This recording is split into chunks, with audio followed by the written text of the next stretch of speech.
कांग्रेस को दिल्ली हाईकोर्ट का बड़ा झटका।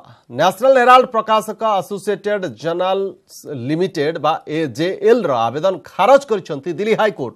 एबे एजेएल को खाली करबा को पड़िबो हेराल्ड हाउस खाली करबा को गत वर्ष दिल्ली हाईकोर्ट रे एकक खंडपीठ निर्देश दैथिले। गतकाली चैलेंज करी सुप्रीम कोर्ट रे आवेदन करबा को दिल्ली हाईकोर्ट रो 2 जणिया खंडपीठ रे 2 सप्ताहर समय मागिथिला एजेएल, किंतु एबे आवेदन को खारज कर दैछंती कोर्ट।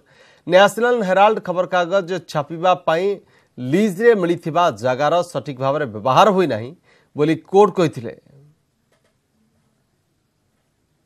दिल्ली हाईकोर्ट की डबल बेंच से एजेएल को बड़ा झटका लगा है। हालांकि इस पूरे फैसले के बाद अब एजेएल बिल्डिंग में नेशनल हेराल्ड ऑफिस को खाली करना पड़ेगा। ये दिल्ली हाईकोर्ट का अहम आदेश है। हालांकि 57 साल तक एजेएल के ऑफिस में नेशनल हेराल्ड का ये पूरा जो मामला है वो चल रहा था, ये कंपनी उन्हीं के पास थी।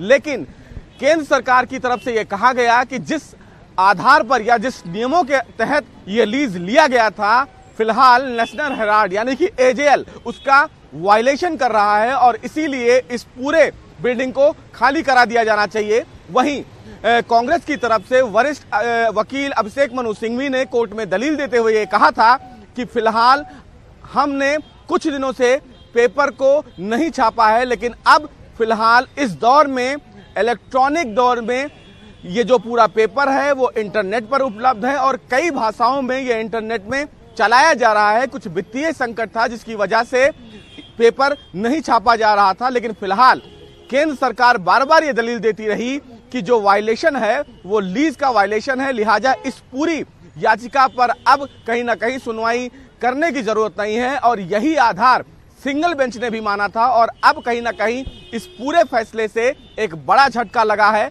और अब नेशनल हेराल्ड बिल्डिंग में जो एजेएल को लेकर राहत मिलने की उम्मीद थी वो फिलहाल नहीं मिली है, यानी कि एक बड़ा झटका है।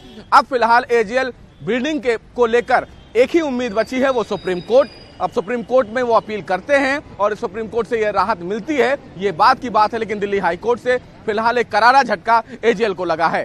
कैमरामैन नागेंद्र के साथ सुशील पांडे, न्यूज़ 18 दिल्ली।